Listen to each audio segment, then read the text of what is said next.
That useless old hag's already eaten up by Alzheimer's. Just transfer everything. She'll sign. My daughter-in-law laughed to my son. I stayed quiet.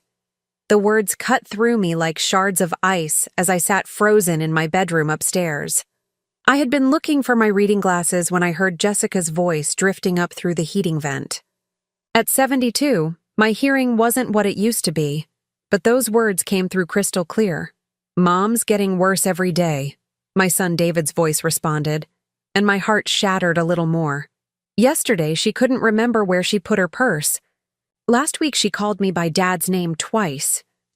Jessica's laughter was sharp and cold. Perfect. The lawyer said we just need medical documentation of her incompetence. My friend Sarah from nursing school can help with that. A few doctor visits, some concerned observations about her memory lapses. Before we continue, comment where you're watching from and subscribe to the channel. We'd love to see how far our stories are reaching. And we'll have guardianship within 3 months. I pressed my hand against my chest, feeling my heart hammering against my ribs. This couldn't be happening. Not David. Not my sweet boy who used to climb into my bed during thunderstorms, who cried when his goldfish died, who promised at his father's funeral that he would always take care of me. "What about the house?" David asked, and I heard papers rustling. "It's worth at least $400,000, maybe more with the market right now. We'll sell it immediately," Jessica replied matter-of-factly. "There's a nice little facility across town, Sunset Manor. It's cheap, and she won't know the difference anyway. The important thing is getting control of her accounts before she does something stupid with the money. The money. My life savings of $320,000, accumulated through 40 years of teaching elementary school, careful budgeting after my husband Robert died, and the small inheritance from my mother. Money I had planned to leave to David, money I thought would help secure his future and his daughter Emma's college fund. "She still seems pretty sharp sometimes, though," David said, and for a moment hope fluttered in my chest.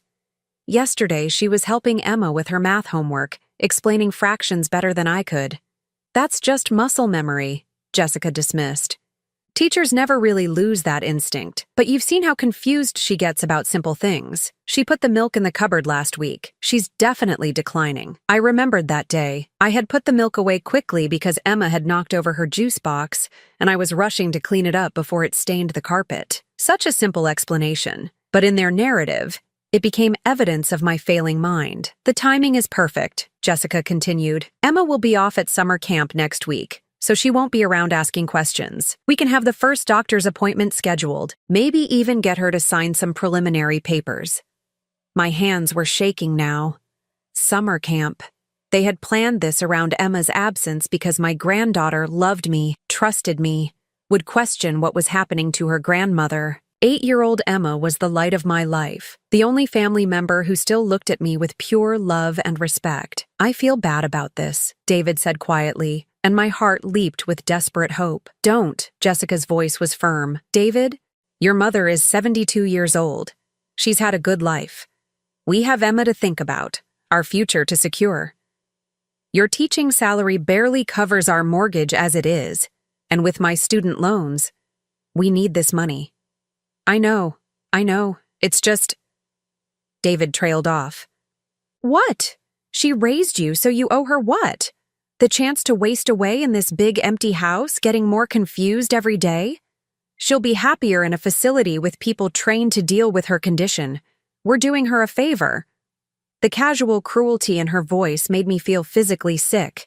This woman who had smiled at me just this morning over breakfast, who had let me believe I was a valued member of this household, was discussing my future like I was an unwanted pet they needed to surrender to a shelter. "When do we start?" David asked, and with those 4 words, he broke my heart completely. "Monday. I'll call Dr. Patterson's office. He owes me a favor from when I helped his wife get into the rehabilitation program after her hip surgery. A few leading questions about memory and confusion. And we'll have the first piece of documentation." I heard chairs scraping against the kitchen floor, footsteps moving toward the living room. They were done planning my destruction, ready to move on to more pleasant evening activities while I sat upstairs, my entire world crumbling around me. For 20 minutes I remained frozen in that spot, my reading glasses forgotten.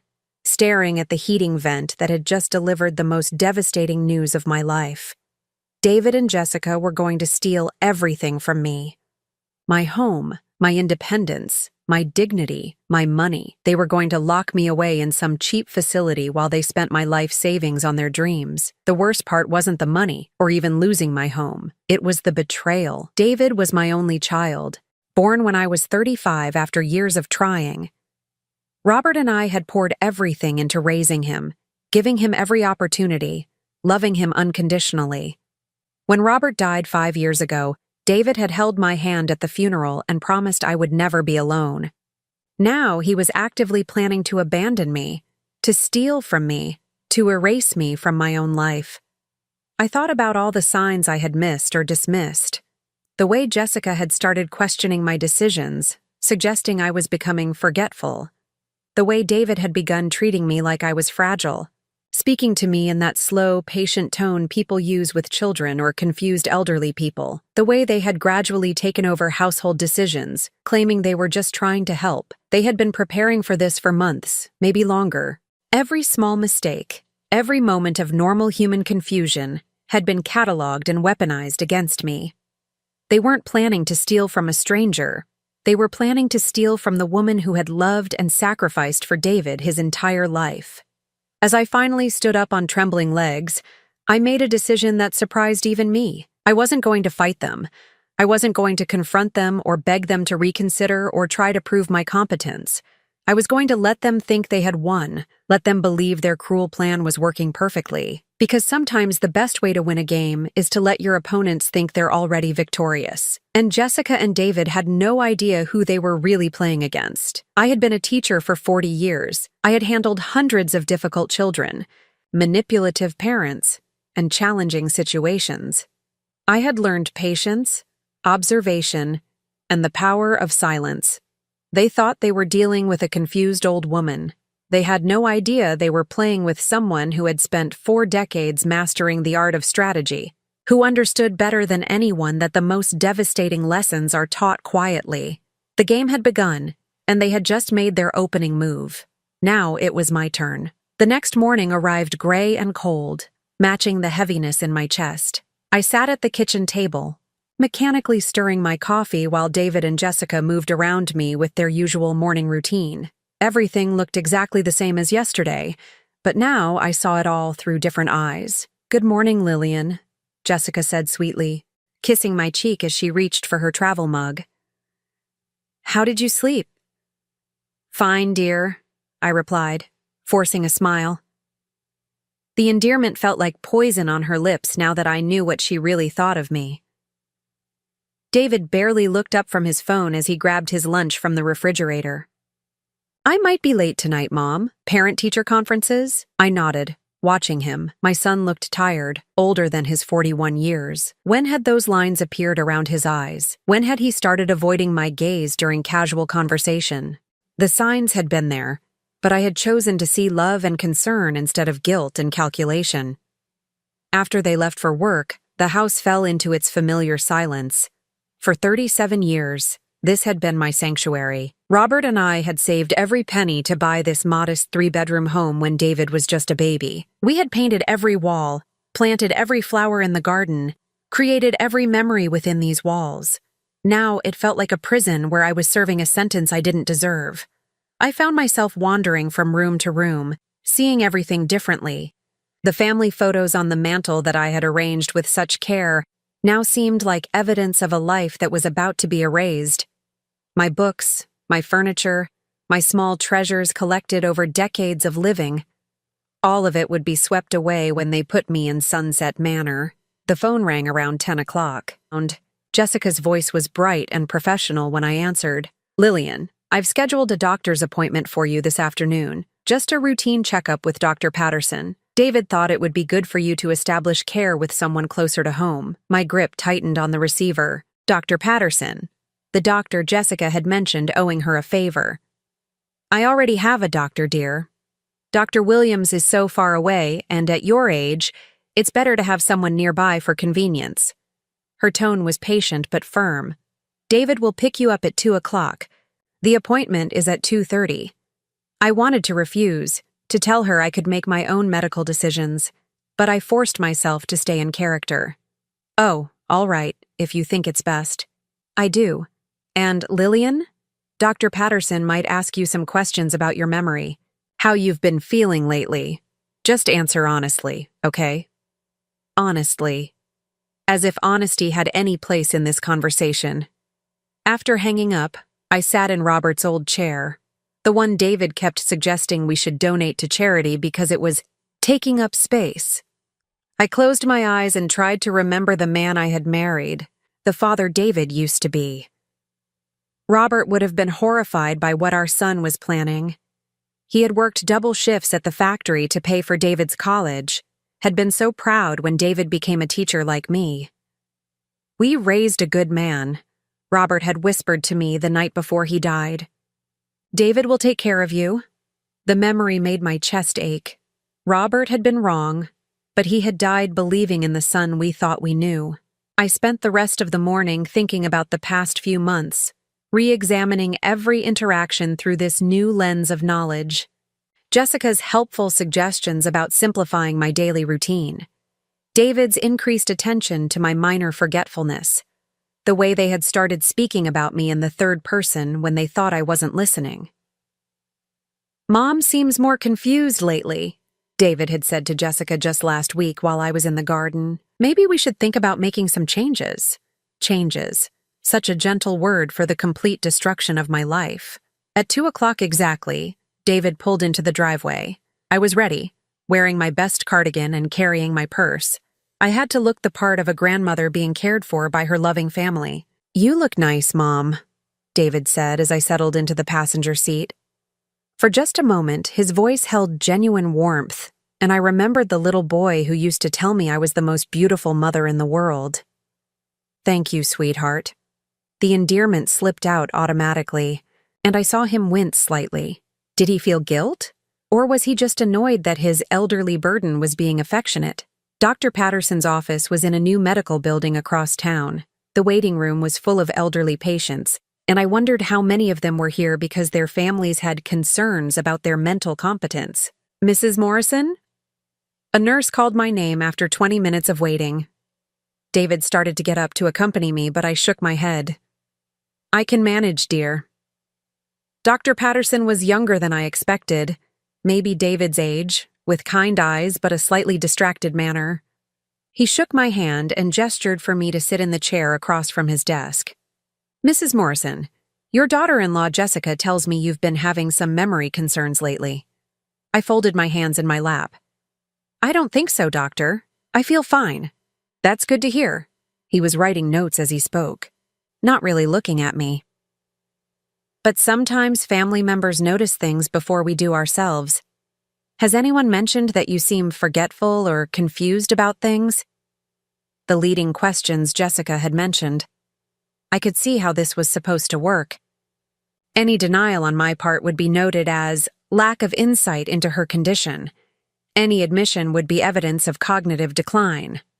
"Well," I said slowly, "sometimes I misplace my glasses or forget where I put my keys. But doesn't everyone do that?" "Of course," he nodded. "But at your age, we want to be proactive about monitoring any changes. I'm going to ask you some simple questions, just to establish a baseline. What year is it?" 2024.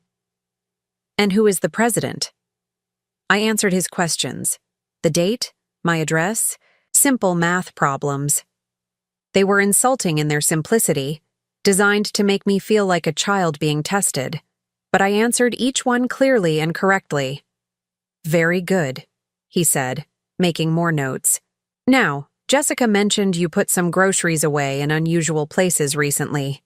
Can you tell me about that?" There it was, the milk incident, twisted into something sinister. "I was in a hurry," I explained. "My granddaughter had spilled something and I was cleaning up." "I see." More scribbling. "And have you noticed any other instances of confusion or disorientation?" I sat quietly for a moment, understanding that this man had already made up his mind before I walked into his office. Nothing I said would matter. Jessica's favor was being called in, and I was just a pawn in their game. "No," I said finally. "I haven't noticed anything unusual." "Well?"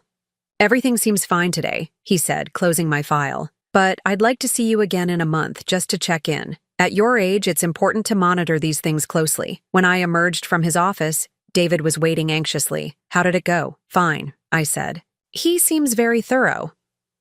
On the drive home, David was unusually talkative. Dr. Patterson has a great reputation. Jessica says he's wonderful with older patients, very understanding of the challenges that come with aging. Challenges.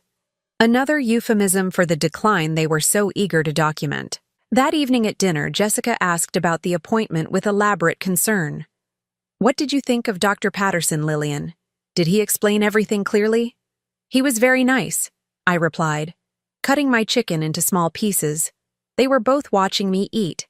I realized, looking for signs of confusion, difficulty with fine motor skills, anything they could use as evidence. He wants to see me again next month, I added. That's wonderful, Jessica beamed. It's so important to have regular checkups at your age. After dinner, I excused myself early, claiming fatigue. In my room, I sat on the edge of my bed and felt the full weight of my situation. They were building a case against me, one small piece at a time. The doctor's appointment was just the beginning. I thought about Emma, away at summer camp, having the time of her life while her parents planned to steal her grandmother's independence. She would come home to find me gone, locked away somewhere, and they would tell her it was for my own good. The injustice of it all threatened to overwhelm me. But I had made my choice. I would stay silent, let them believe their plan was working. Because eventually, every game reaches its conclusion, and the players who think they've already won are often the most surprised by the final move.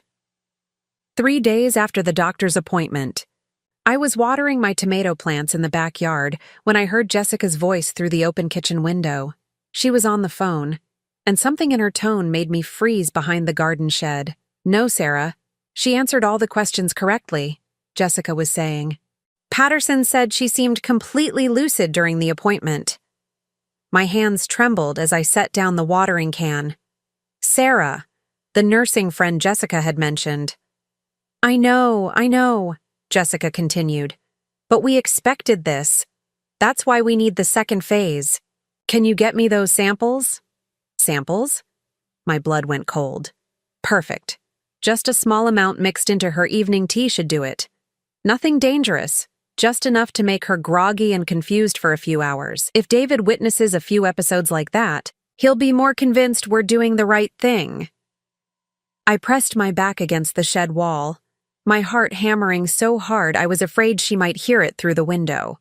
They were planning to drug me, to make me actually appear confused and disoriented so they could claim I was declining. The timing has to be right, Jessica went on. I'm thinking this weekend when Emma gets back from camp. If Emma sees her grandmother acting strange, David will feel even more justified about moving forward. Emma. They were going to use my own granddaughter as a witness to my supposedly deteriorating condition. The cruelty of it took my breath away. I'll pick them up Friday after work, Jessica said. And Sarah? Thanks for this. I know it's risky, but we really need this money. David's salary isn't enough, and with his gambling debts. Another piece of the puzzle clicked into place. All those evenings David claimed to be at teacher meetings or grading papers, all those times he'd seemed anxious about money, claiming it was just normal financial stress. No, he doesn't know I know about the poker games, Jessica continued. He thinks he's been so clever, but I've seen the credit card statements. $40,000, Sarah. $40,000. That's more than his annual salary. I closed my eyes, feeling sick. My son hadn't just agreed to steal from me because Jessica convinced him. He was desperate, drowning in debt from gambling, and my life savings represented his only lifeline. The lawyer said once we have guardianship, we can liquidate everything within a few months, Jessica was saying. The house, her savings, even that little life insurance policy. It'll be enough to pay off David's debts and still have money left over for our future.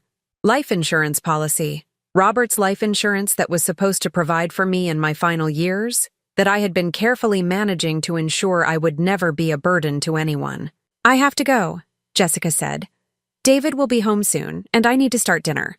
But Friday, right? And you're sure it's safe? A pause while Sarah responded. Good. Just temporary confusion, nothing permanent. We're not monsters, Sarah. We're just doing what's necessary for everyone involved.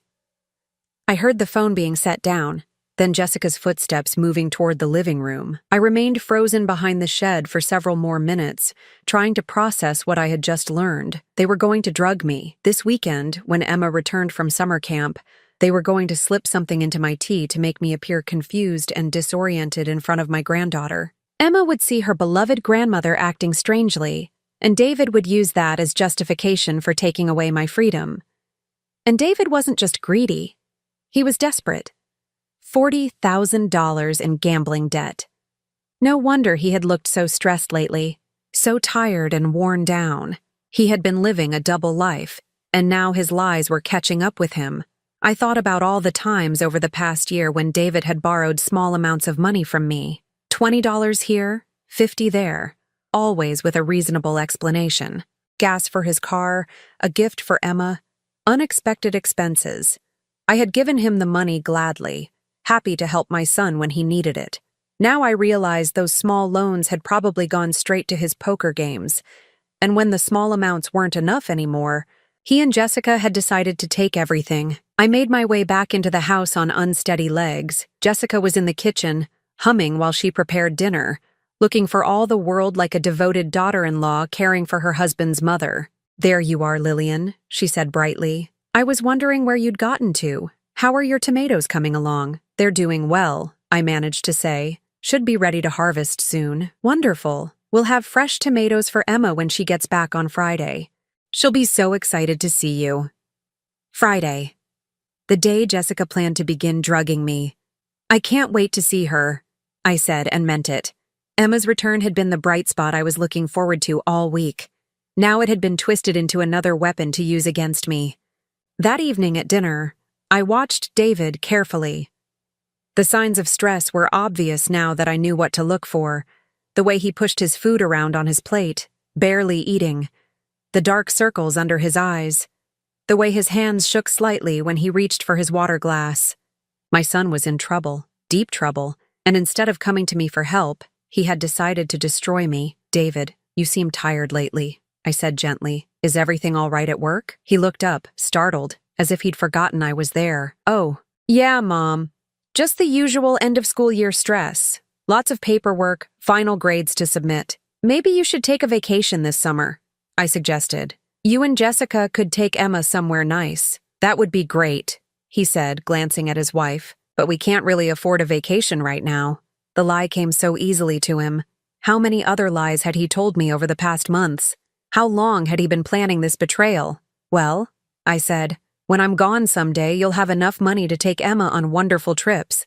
I want you to use my savings to give her opportunities, to make sure she has everything she needs." David's face went pale. Jessica's fork clattered against her plate. "Mom, don't talk like that," David said quickly. "You're not going anywhere. You're going to be around for years and years." "I hope so," I replied. "But at my age, you never know. I just want you to know that everything I have will go to you and Emma when the time comes. Every penny." The irony was bitter in my mouth. I was telling them they would inherit everything anyway, that they didn't need to steal from me, but they were too deep into their conspiracy to hear it. After dinner, Jessica made tea for all of us, as she had started doing recently. I accepted my cup with a smile, then excused myself to use the bathroom. While I was gone, I poured the tea down the sink and rinsed the cup. When I returned, I pretended to sip from the empty cup. "This is delicious, Jessica. What kind is it?" "Chamomile," she said. "It's supposed to be very relaxing." I continued my charade of drinking the non-existent tea, then began yawning dramatically after about 20 minutes. "I think I'll turn in early tonight," I said. "I feel unusually tired." David and Jessica exchanged a quick glance. Were they wondering if she had already started drugging me, testing to see if I was more susceptible to suggestion? In my room, I lay in bed staring at the ceiling, my mind racing despite my performance of exhaustion. Friday was 2 days away. Emma would be home, excited to see me, and she would witness whatever Jessica had planned. I thought about my beautiful granddaughter, so smart and loving, with her father's eyes and her grandfather's gentle nature. Emma was the one pure relationship left in my life, the only person who still loved me without agenda or calculation. They were going to use her innocent concern for me as a weapon. When Emma saw her grandmother acting confused and disoriented, her natural worry would become evidence that something was seriously wrong with me. The plan was diabolical in its simplicity. Make me appear confused in front of witnesses, especially my beloved granddaughter, then use everyone's concern as justification for taking control of my life. But I had one advantage they didn't know about. I knew what was coming, and sometimes, knowing your enemy's plan is all you need to turn the tables. As I finally drifted off to sleep, I was already thinking about Friday, about Emma's return, and about the performance of my life that I would have to give. Because while they thought they were manipulating me, I was about to show them what a real performance looked like. Friday afternoon arrived with unseasonable humidity that made the air thick and oppressive. I had been on edge all day, knowing that tonight Jessica planned to drug my tea while Emma watched. My granddaughter was due home from summer camp at 4 o'clock, and I could barely contain my excitement at seeing her again, even under these terrible circumstances. I was arranging fresh flowers from my garden in the living room when I heard David's car pull into the driveway. My heart leaped as I heard Emma's voice, bright and happy, calling out to her parents. Then the front door burst open, and my beautiful granddaughter came running toward me. "Grandma Lily!" she cried, using the special nickname she'd given me when she was 3.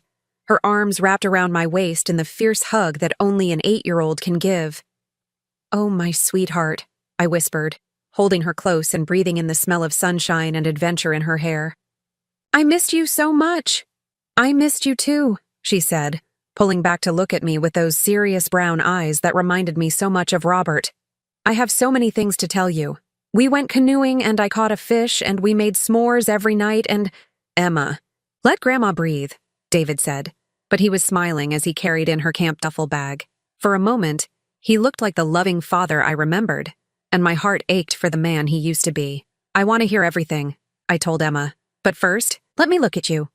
I think you've grown 3 inches while you were gone." Emma giggled and stood up straighter. "Mrs. Henderson at camp said I grew too. And look." She showed me a friendship bracelet woven in bright colors around her wrist. My cabin made these for each other. We promised to be friends forever. Forever. The word hit me like a physical blow.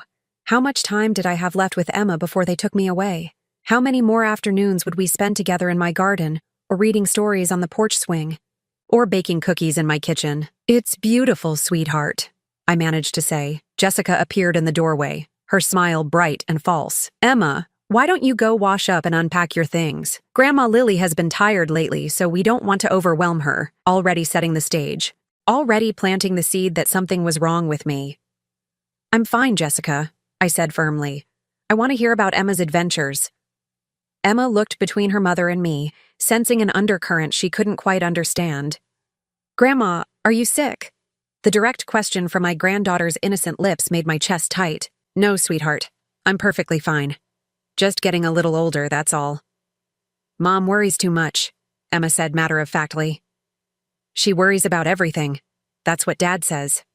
David cleared his throat. "Emma, go get cleaned up like Mom said. You can talk to Grandma more at dinner." After Emma reluctantly headed upstairs, Jessica turned to me with that practiced, concerned expression. "Lillian, you do look tired. Maybe you should rest before dinner." "I'm fine," I repeated, but I made sure my voice sounded slightly weaker than before. If they wanted to see decline, I would give them a performance worthy of an Academy Award. The afternoon passed slowly as I waited for evening to come. Emma showed me her camp photos and told me about her new friends, her swimming lessons, the nature hikes she'd taken. Her excitement was infectious, and for brief moments I could almost forget the nightmare that was about to unfold. But then I would catch David or Jessica watching me with calculating eyes, and reality would crash back down around me. At 6 o'clock, Jessica announced dinner was ready. She had made Emma's favorite meal, spaghetti and meatballs, and the kitchen filled with the comfortable chaos of family conversation. Emma chattered about camp, while David asked questions about her counselors and activities. For a few minutes, we almost looked like a normal, loving family. Then Jessica stood to clear the dinner plates. "I'll make tea for everyone," she announced. "Lillian, I got that chamomile blend you like so much." Here it was. the moment I had been dreading and preparing for all day. "That sounds lovely, dear," I said, my voice steady despite the hammering of my heart. I watched Jessica in the kitchen, saw her preparing 3 cups of tea. When she thought no one was looking, she pulled a small bottle from her purse and added several drops to 1 cup, my cup. The liquid was clear, odorless, designed to be undetectable. She returned to the table with the tea service, setting the doctored cup in front of me with a gentle smile. "Here you go, Lillian. This should help you relax after such an exciting day with Emma." I lifted the cup to my lips and pretended to take a sip. The tea tasted normal, chamomile with a touch of honey, just as Jessica had promised. Whatever drug she had added was completely masked. "Delicious," I said, taking another fake sip. "Thank you, dear." Emma was still talking about camp, describing a talent show where she had performed a song. I listened and responded appropriately while carefully monitoring the cup in front of me. I had to make it appear that I was drinking the tea without actually consuming any significant amount. After about 15 minutes, I began my performance. I started slowly, blinking more often, letting my responses become slightly delayed. "Grandma, are you okay?" Emma asked, noticing immediately. Children are so much more observant than adults give them credit for. "I'm fine, sweetheart," I said, allowing a slight slur to creep into my words. "Just a little tired." David and Jessica exchanged a quick glance, right on schedule. "Maybe you should go to bed early tonight, Mom," David suggested. "You've had a big day." "I think I will," I said, standing up carefully and swaying just slightly. "Emma, sweetheart, come give Grandma a hug good night." Emma jumped up and hugged me, but I could see the worry in her young face. "Grandma, you seem different. Are you sure you're okay?" The concern in her voice nearly broke my resolve. I hated making her worry, hated using her love for me as part of this deception, but I had to play my role convincingly. "Just tired, my love," I whispered in her ear. "Don't worry about Grandma." But as I started toward the stairs, Emma called out something that made everyone freeze. "Grandma, wait! I forgot to tell you the most important thing about camp." I turned back, still maintaining my slightly confused demeanor. "What's that, sweetheart?" Emma's face lit up with excitement. "I met another girl there whose grandma lives in a place called Sunset Manor. She said her grandma loves it there because there are lots of other grandmas to play cards with, and they have movie nights and everything. Maybe you could visit there sometime and meet her grandma." The room went dead silent. Jessica's face went white as paper. David looked like he had been struck by lightning. Emma continued innocently. "The girl's name was Sophie, and she said her grandma moved there after her family decided she needed more friends. Sophie visits every weekend, and they have such fun together. Her grandma even teaches art classes there." I stared at my granddaughter, processing what she had just said. Sunset Manor, the cheap facility Jessica had mentioned during that first overheard conversation. Emma had met someone there whose grandmother actually lived there, and by pure coincidence, she was suggesting I visit. The irony was breathtaking. Here I was, pretending to be drugged so I could eventually expose their plan to put me in Sunset Manor, and Emma was innocently suggesting I go there to make friends. But there was something else in Emma's words that struck me as odd. She had described the place as somewhere grandmothers went when their families decided they needed more friends. That wasn't the language an 8-year-old would normally use to describe a nursing home placement. "That sounds nice, sweetheart," I said carefully, still maintaining my slightly confused act. "Tell me more about Sophie. What else did she say about her grandma?" Emma's face scrunched up in concentration. "She said her grandma was really sad when she first moved there because she missed her old house. But then she made lots of friends, and now she's happy. Sophie said sometimes families have to make hard decisions to help their grandmas, even when the grandmas don't understand at first." David cleared his throat nervously. "Emma, Grandma needs to rest now. You can tell her more stories tomorrow." But I was no longer focused on maintaining my act. Something about Emma's story didn't add up. The language she was using, the specific details, it sounded almost coached. "Emma," I said, dropping the confused persona entirely. "When exactly did you meet Sophie? What day of camp?" Emma looked puzzled by the intensity of my question. The first day? We were bunkmates." "Why, Grandma?" "The first day." Emma had been at camp for 2 weeks, which meant she had met Sophie 13 days ago. But I had only overheard Jessica's phone conversation about Sunset Manor 4 days ago. How had Emma learned about Sunset Manor before Jessica had even mentioned it? Unless Jessica had been planning this much longer than I realized. Unless Emma had been coached weeks ago, before she even left for camp, to plant the seed about Sunset Manor when she returned. I looked at Jessica's pale face, at David's guilty expression, and suddenly, I understood. They hadn't just been planning this for months, they had been planning it for much longer. Emma's innocent suggestion about visiting Sunset Manor wasn't coincidence at all. My granddaughter had been turned into an unknowing accomplice in their scheme to steal my life. The betrayal cut even deeper than I had imagined possible. They hadn't just planned to use Emma as a witness to my supposed decline.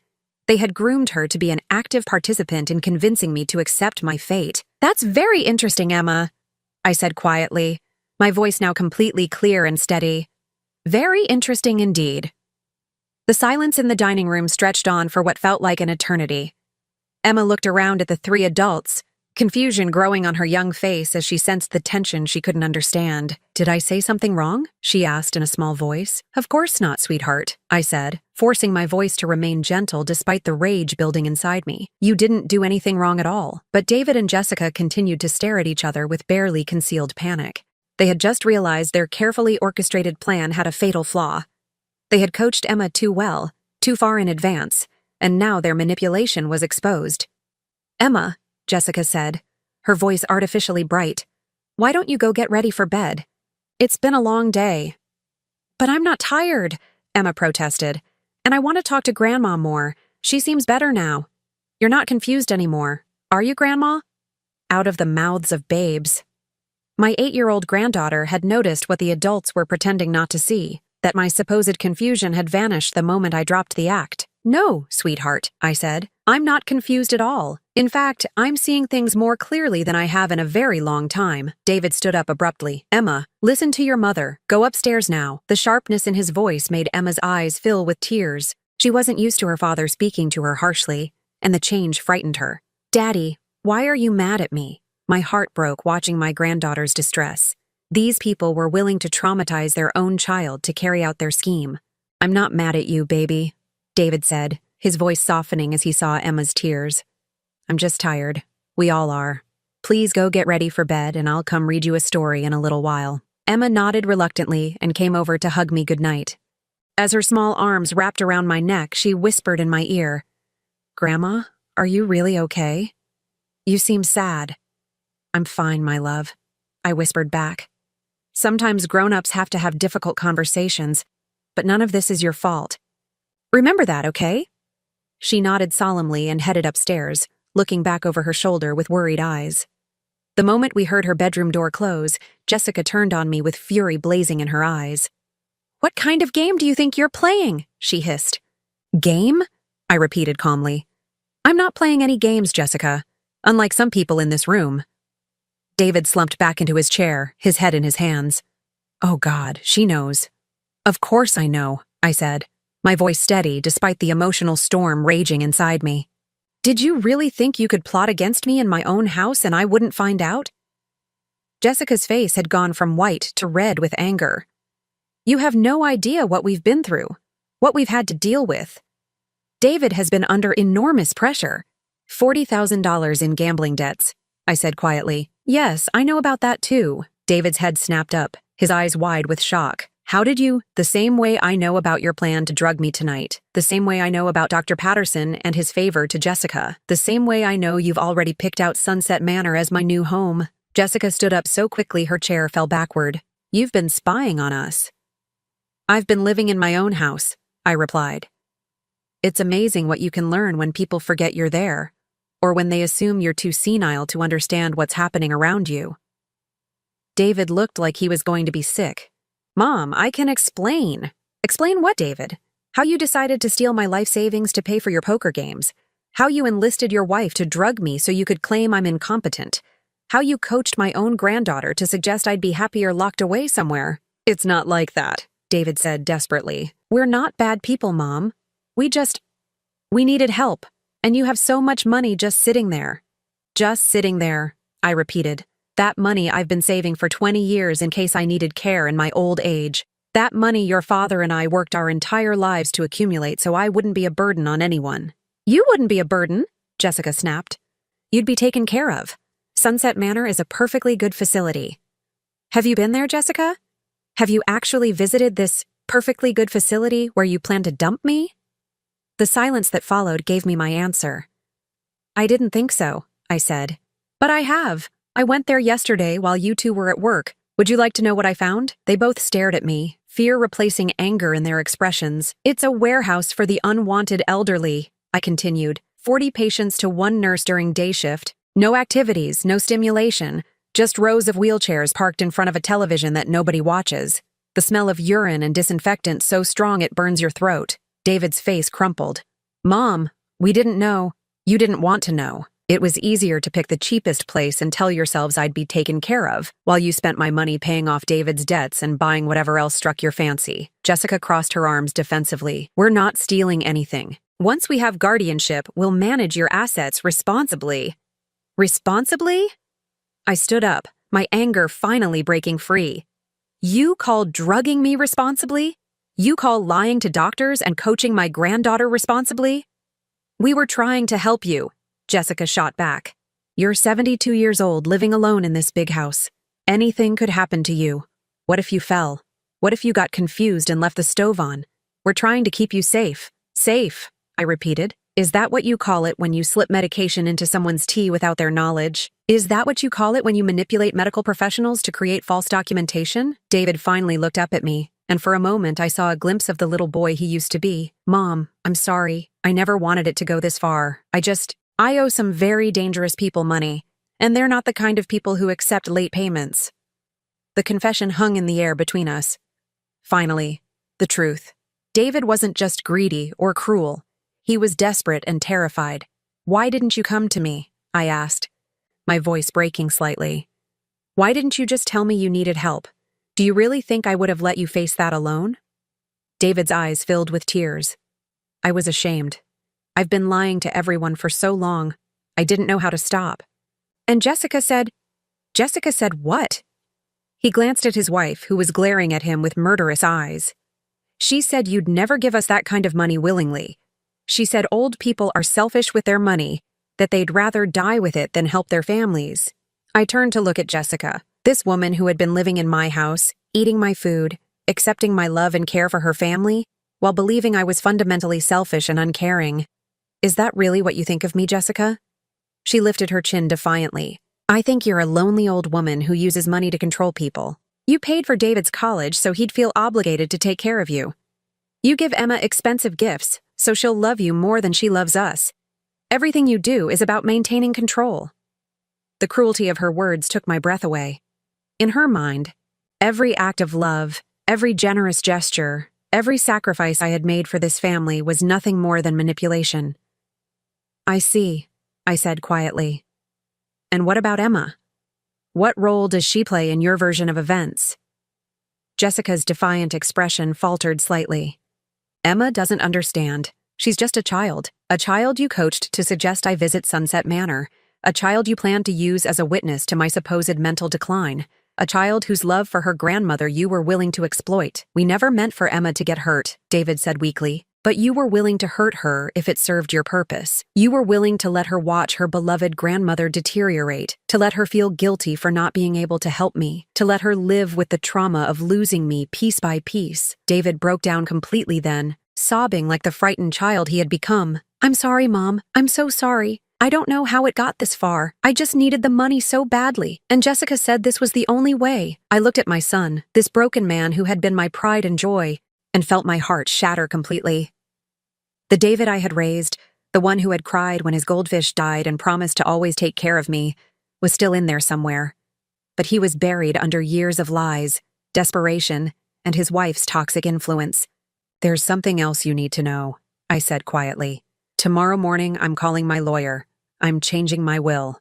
Both of them looked up at me with identical expressions of panic. Every penny of my estate was going to go to you and Emma, but not anymore.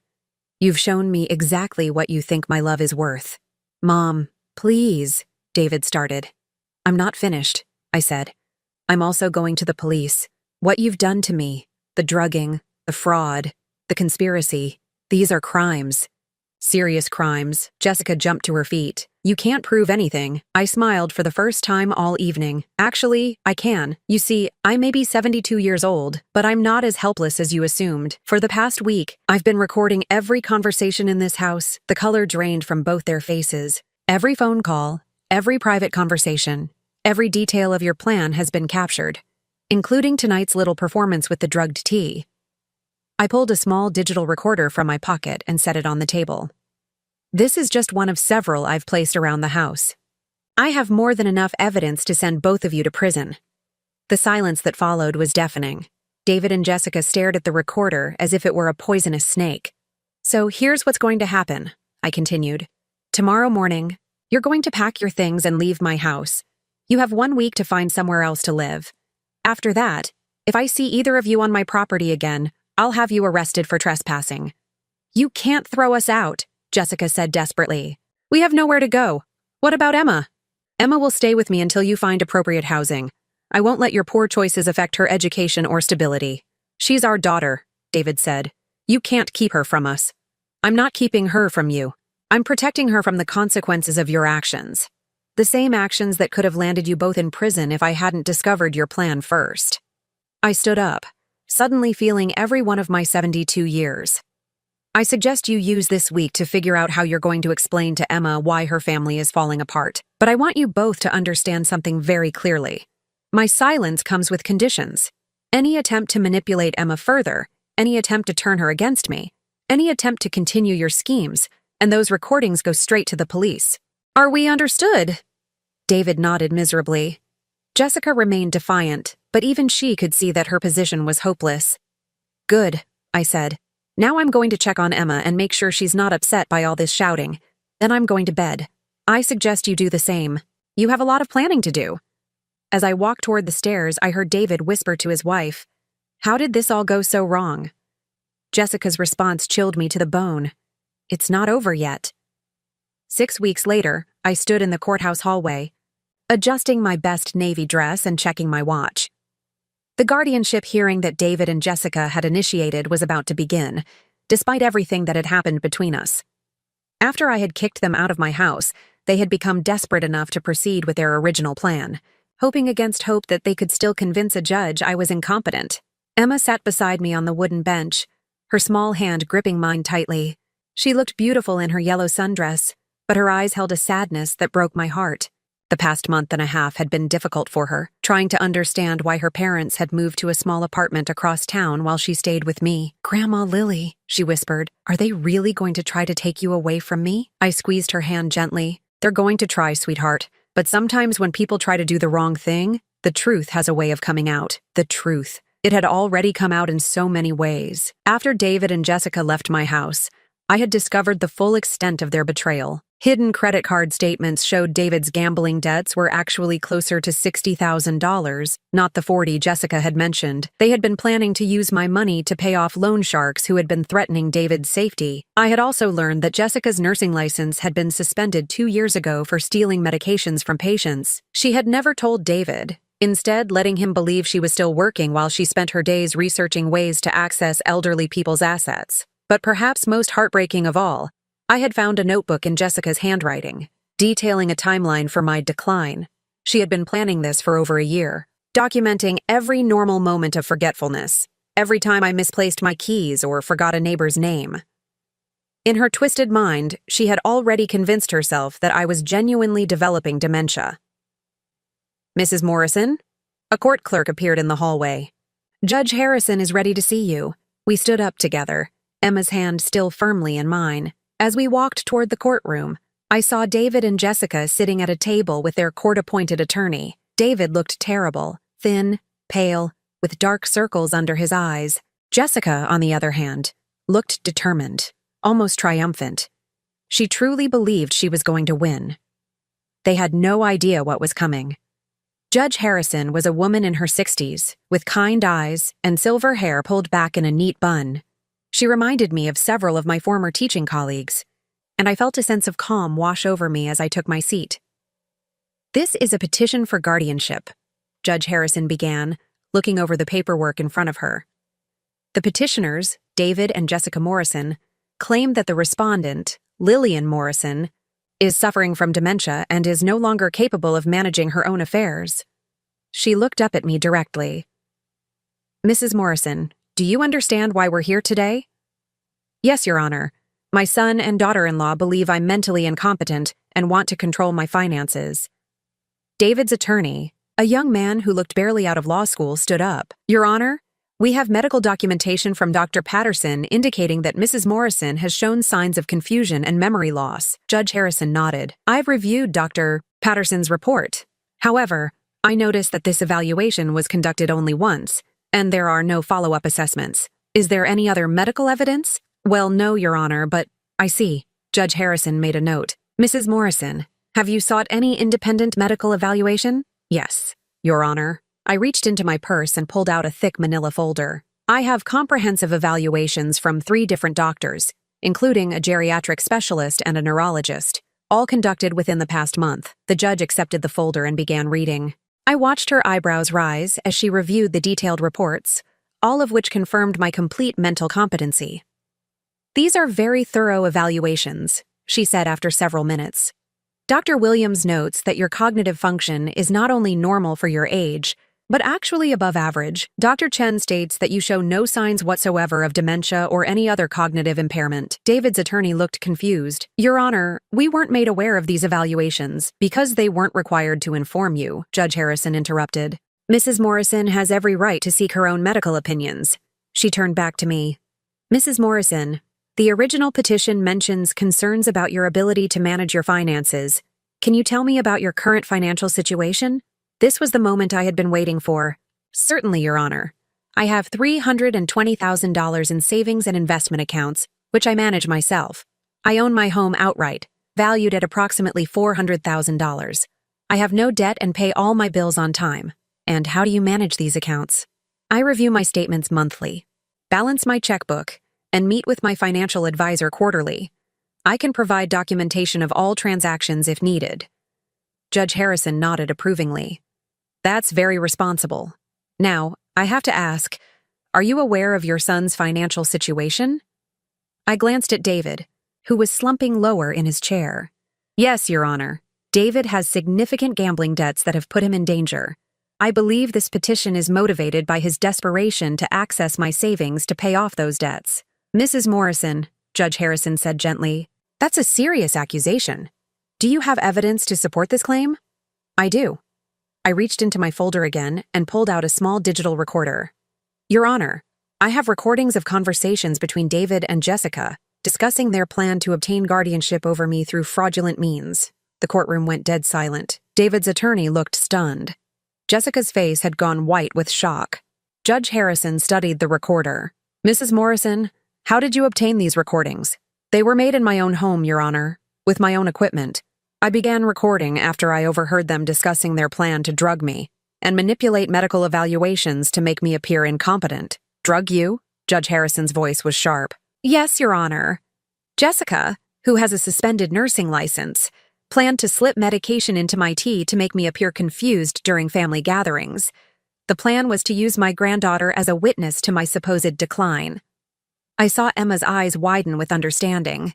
She finally understood why her parents had asked her so many strange questions about what she would do if Grandma seemed confused or needed help. Judge Harrison looked at David and Jessica with barely concealed disgust. These are very serious allegations. I'm going to need to hear these recordings. For the next 20 minutes, the courtroom listened to Jessica's voice discussing how to drug me, how to manipulate medical evaluations, and how to coach Emma to suggest I needed to be in a care facility. We heard David agreeing to the plan, discussing how to dispose of my belongings and spend my money.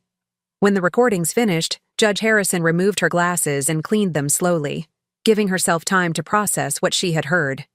In 30 years on the bench, she said finally, I have rarely encountered such a calculated attempt to defraud an elderly person. Mrs. Morrison, she turned to me, I want to commend you for your courage in exposing this scheme. She turned to David and Jessica. As for you two, I am denying this petition completely. Furthermore, I am referring this case to the District Attorney for Criminal Prosecution. What you plan to do to Mrs. Morrison constitutes elder abuse, fraud, and conspiracy. David buried his face in his hands. Jessica sat frozen, still unable to believe her plan had failed so completely. Judge Harrison continued, Mrs. Morrison, do you have any concerns about your safety or well-being given these circumstances? Only one, Your Honor. I'm worried about my granddaughter Emma. She's been staying with me since this situation began, and I would like to ensure that she continues to have stability during this difficult time. The judge looked at Emma, who was sitting quietly beside me, taking in everything with the serious expression of a child who had been forced to grow up too quickly. "Emma," Judge Harrison said gently, "how do you feel about living with your grandmother?" Emma stood up with the dignity of someone 3 times her age. "Your Honor, my grandma Lily takes good care of me. She helps me with my homework and makes me healthy meals and reads me stories every night. She never makes me worry about grown-up problems, and she always tells me the truth."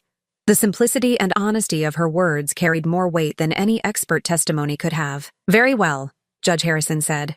"I'm granting temporary custody of Emma to Mrs. Morrison pending resolution of the criminal charges against her parents." As we left the courthouse that day, Emma skipping beside me in the sunshine, I felt a profound sense of peace. The game was over, and I had won not through revenge or cruelty, but through patience, truth, and the quiet strength that comes from knowing your own worth. David and Jessica would face the consequences of their actions. Their plan to steal my independence and dignity had not only failed, but had cost them their daughter and their freedom. But I had gained something precious beyond measure. I had Emma, my beloved granddaughter, who would grow up knowing that love doesn't seek to control or manipulate, but to protect and nurture. That evening, as Emma and I sat on the porch swing watching the sunset, she asked me a question that made my heart full. "Grandma Lily, are you sad about Mom and Dad?" I thought carefully before answering. "I'm sad about the choices they made, sweetheart, but I'm not sad about where we are now. Sometimes when people try to take away what matters most to you, you discover just how strong you really are." She nodded solemnly, then brightened. "And we discovered that we make a pretty good team, don't we?" "The best team ever," I agreed, pulling her close as the stars began to appear in the darkening sky. The useless old hag had had the last word after all.